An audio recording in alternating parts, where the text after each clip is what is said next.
અંકલેશ્વર નગરપાલિકા દ્વારા અતિભારે વરસાદના પગલે રોડની બાજુમાં આવેલા ઝાડની જોખમી ડાળીઓ કાપવાની કામગીરી હાથ ધરવામાં આવી હતી। વાહન ચાલકો અને રાહદારીઓની સલામતીના ભાગરૂપે જોખમી ડાળીઓ કાપવામાં આવી હતી।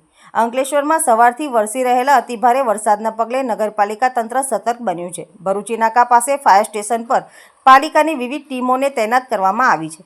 નગરપાલિકાના પ્રમુખ જિગ્નેશ અંડાળિયા, ચીફ ઓફિસર કેશવ કોલડિયા સહિત પાલિકાની વિવિધ સમિતિના ચેરમેનો અને સભ્યો ઉપસ્થિત રહ્યા હતા।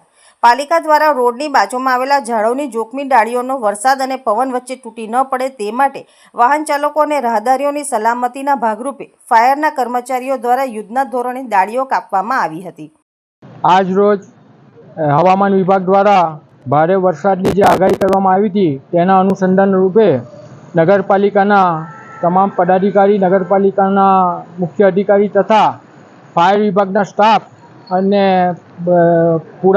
નગરપાલિકાનો પૂરો સ્ટાફ સજ્જ હાજર છે। અને ફાયર વિભાગ દ્વારા પણ આજે વાવાઝોડાની પણ આગાહી હતી તેના અનુસંધાને આજે જે અમુક ઝાડો જે વધી ગયા હતા તેનું પણ કાપણીનું કામ ચાલુ કરાવ્યું છે।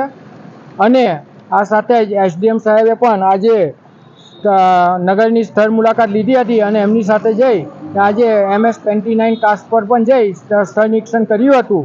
અને આ પ્રકારે આજનો એટલું જ કહેવા માગું છું પબ્લિકને પણ કે ભાઈ નગરપાલિકાનો સ્ટાફ સંપૂર્ણપણે સજ્જ રીતે તૈયાર છે ને કોઈ પણ પરિસ્થિતિ આવશે તો સ્ટેન્ડ બાય ઊભો છે।